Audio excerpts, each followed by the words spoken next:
8월 11일 수요일 하나님께서 주시는 말씀은 사사기 4장 11절부터 24절까지입니다. 봉독을 합니다. 모세의 장인 호밥의 자손 중 겐 사람 헤벨이 자기 족속을 떠나 게데스에 가까운 시아나님 상수리 나무 곁에 이르러 장막을 쳤더라.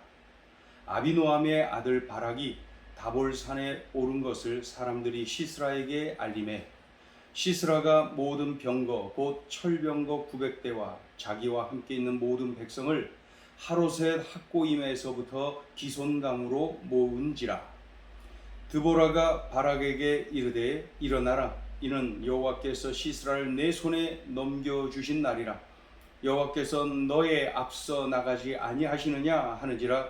이에 바락이 10,000명을 거느리고 다볼산에서 내려가니 여호와께서 바락 앞에서 시스라와 그의 모든 병거와 그의 온 군대를 칼날로 혼란에 빠지게 하심에 시스라가 병거에서 내려 걸어서 도망한지라. 바락이 그의 병거들과 군대를 추격하여 하로셋 학고임에 이르니 시스라의 온 군대가 다 칼에 엎드러졌고 한 사람도 남은 자가 없었더라.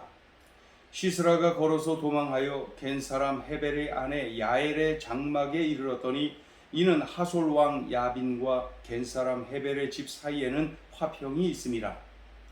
야엘이 나가 시스라를 영접하여 그에게 말하되 나의 주여 들어오소서, 내게로 들어오시고 두려워하지 마소서 하매 그가 그 장막에 들어가니 야엘이 이불로 그를 덮으니라.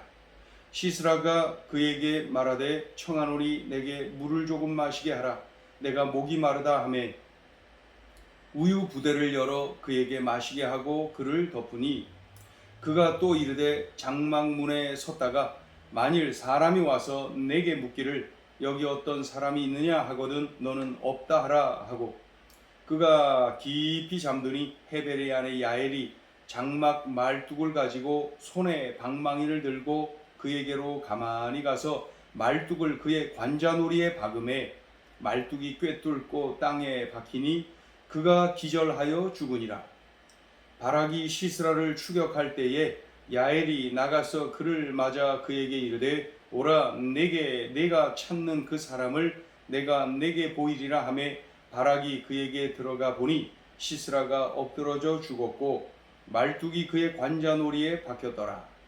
이와 같이 이날에 하나님이 가나안 왕 야빈을 이스라엘 자손 앞에 굴복하게 하신지라. 이스라엘 자손의 손이 가나안 왕 야빈을 점점 더 눌러서 마침내 가나안 왕 야빈을 진멸하였더라. 아멘. 드보라가 동행을 합니다. 그런 중에 이 바락이 이스라엘 사람 10,000명을 모아서 다볼산에 오릅니다. 그가 요청한 대로 사사 드보라가 동행을 하지요. 자, 이 소식을 듣고 가나안의 군대 장관 시스라가 어떻게 합니까? 감히 이렇게 그 조공바치고 학대를 받는 주제에 이스라엘이 군대를 조직해서 대항한다는 거죠. 그러니까 이 가나안의 군대 장관 시스라가 군사력을 총동원합니다. 철병거 900대 그리고 엄청난 수의 대군을 이렇게 모집하여서 이제 그 바락이 이끄는 10,000명의 군대, 이스라엘 군대를 이제 대항하러 출병을 하는 것이죠. 이때 사사 드보라가 바락에게 이렇게 말을 합니다. 14절을 보시면은 드보라가 바락에게 이르되 일어나라, 이는 여호와께서 시스라를 내 손에 넘겨주신 날이라. 여호와께서 너의 앞서 나가지 아니하시느냐, 이렇게 말이죠. 그러니까 지금이다. 하나님께서 이 시스라와 그 군대를 너의 손에 붙여주셨다. 그러니 지금 나가라. 그 사사 드보라가 바락에게 하나님의 뜻, 하나님의 말씀을 그렇게 전하죠. 그러자 바락이 10,000명을 거느리고 드디어 출전을 합니다. 자, 그런데 놀라운 일이 일어나지요. 하나님께서 시스라의 군대를 혼란에 빠뜨리셨다. 그들이 철병거를 버리고 도망을 칩니다. 이 혼란에 빠져서 뭐 어떻게 혼란에 빠졌는지 우리 자세히 모르지만은 그들이 뭐 제대로 훈련받은 대로 싸울 수가 없는 상황이 될 정도로 하나님께서 하나님의 방법으로 크게 혼란에 빠뜨리셨나 봅니다. 마치 그 출애굽하여 홍해를 건너던 이스라엘 백성을 추격하는 애굽의 그 군대 있지 않습니까? 예. 그들이 홍해 한가운데서 물에 수장당하지 않습니까? 그때도 하나님께서 추격해오는 그들을 혼란에 빠뜨리셨다. 그러니까 우리 하나님의 주특기 중에 하나가 바로 이 혼란에 빠뜨리는 거예요. 그러니까 이스라엘 백성들 이 10,000명은 싸워보지도 않고 그들 스스로가 하나님의 방법으로 혼란에 빠진 것이죠. 예. 그러자 그들이 철병거를 버리고 다 도망칩니다. 시스라의 온 군대가 도망하던 중에 이스라엘 그 10,000명 군사들에 의해서 칼에 엎드러지고 말지요. 군대 장관 시스라는 어떻게 혼자 도망칩니다. 혼자. 자, 15절 16절 군대 장관 시스라가 어떻게 됐나요? 15절 16절 봅니다. 여호와께서 바락 앞에서 시스라와 그의 모든 병거와 그의 온 군대를 칼날로 혼란에 빠지게 하시매 시스라가 병거에서 내려 걸어서 도망한지라. 16절 바락이 그의 병거들과 군대를 추격하여 하로셋 학고임에 이르니 시스라의 온 군대가 다 칼에 엎드러졌고 한 사람도 남은 자가 없었더라. 아주 철저하게 하나님께서 그들을 치신 것을 볼 수가 있어요. 군대 장관 시스라 혼자 이제 도망치는 거죠. 근데 도망치던 중에 그가 어디로 들어갑니까? 가나안 왕 야빈과 친분이 두터운 이 겐 사람 헤벨이라고 하는 사람이 있었는데 어떻게 그 사람의 집으로 들어가게 됩니다. 이 겐 사람 헤벨의 아내 야엘이라고 하는 여인이 도망치는 중인 이 시스라, 군대 장관 시스라를 영접을 합니다. 그래서 마실 것을 주고 또 잠자리를 제공해 주지요. 도망 다니다가 얼마나 지쳤겠습니까? 그러니까 우유 한 잔 마시고 그리고 누가 여기 들어왔냐 그러면 안 들어왔다고 그렇게 말하라 그래 놓고 그냥 그 이불 덮고 자는 겁니다. 지칠 대로 지쳤을 테니까 말이죠. 그때 시스라가 깊은 잠에 빠졌을 때에 이 시스라의 관자놀이에 이 장막 말뚝을 박아서 죽입니다. 누가요? 야엘이라고 하는 이 여인, 이 부인이 말이죠. 관자놀이, 눈과 귀 사이에 요 부분 급소입니다. 여기를 장막 말뚝으로 여기를 박아서 죽였다. 우리가 어제 본 본문 9절에 보면은 여호와께서 시스라를 여인의 손에 파실 것이다 이렇게 말씀하시는데 그때 그 여인이 바로 이 야엘입니다. 시스라를 이 관자놀이에 장막 말뚝을 박아서 죽인 그 여인, 그 여인이 이미 예언이 되어졌고 그대로 진행이 된 것이죠.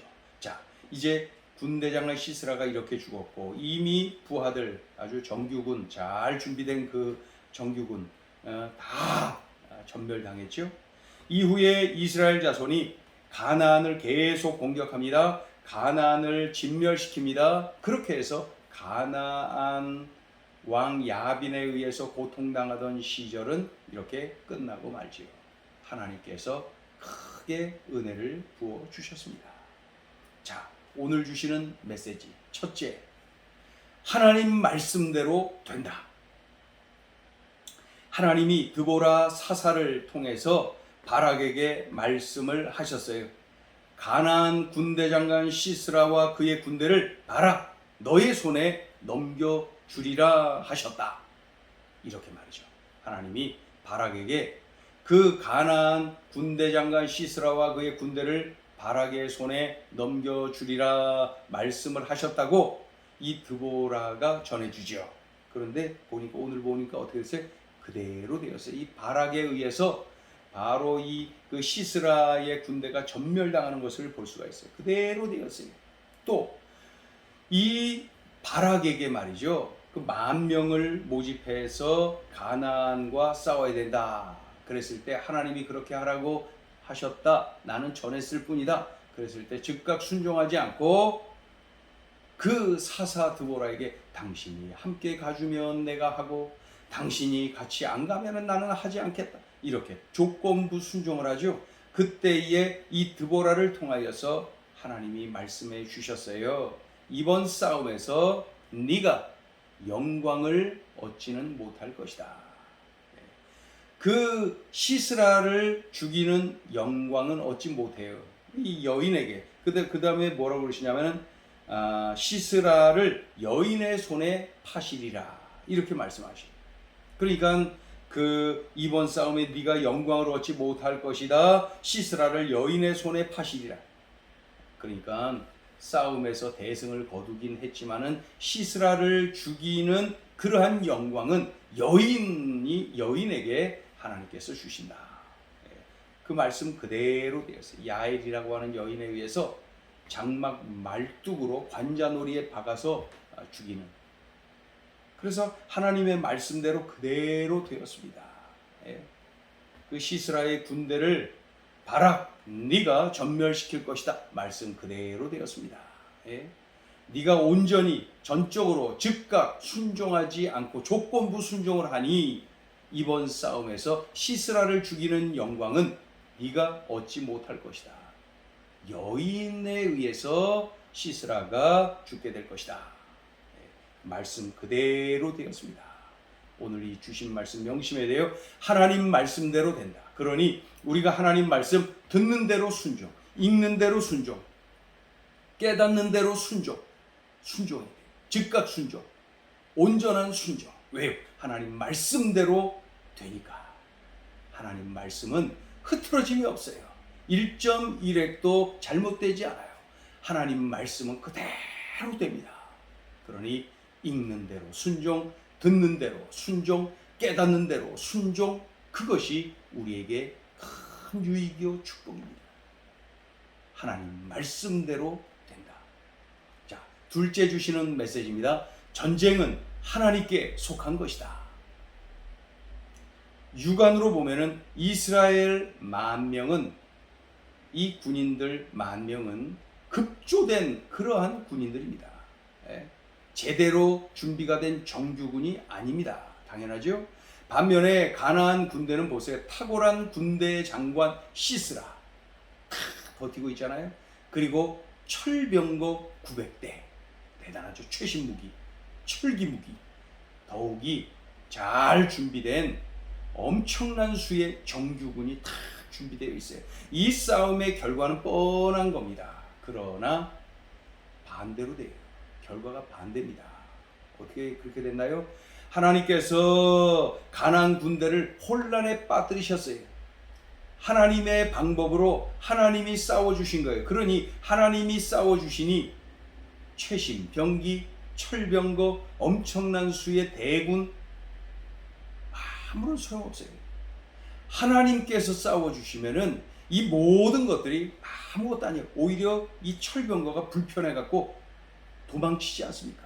철병거 때문에 오히려 어려움을 겪으니까 오히려 그거 다 버리고 도망치다가 결국은 다 전멸당하고 말지요. 하나님과 대적하면은 내가 그렇게 자랑하고 내가 그렇게 의지하고 내가 그렇게 참 자랑스럽게 여겼던 그런 것들이 오히려 짐이 됩니다. 오히려 짐이 됩니다. 그러니 말이죠. 우리가 그 다윗과 골리앗의 싸움의 모습이 기억나잖아요. 그 골리앗이 이기는 것이 상식입니다. 그러나 싸움의 결과는 반대예요. 하나님을 의지한, 만군의 여호와를 의지한 이 다윗이 승리합니다. 모든 사람의 상식이 박살나는 거죠.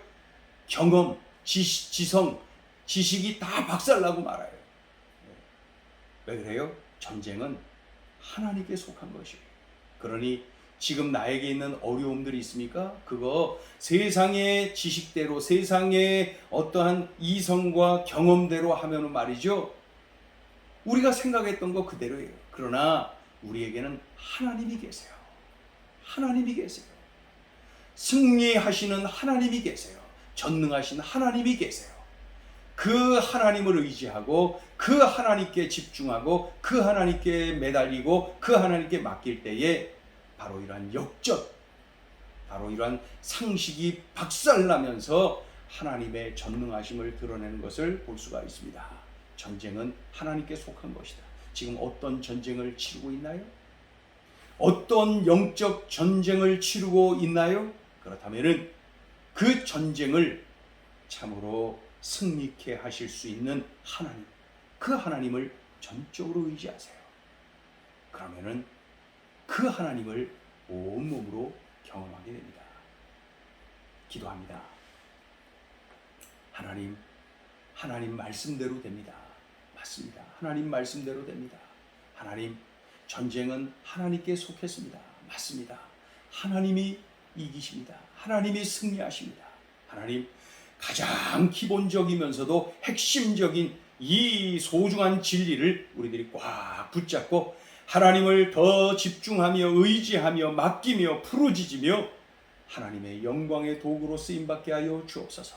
하나님을 자랑하는 인생 살게 하여 주옵소서. 예수님의 이름으로 기도 올리옵나이다. 아멘.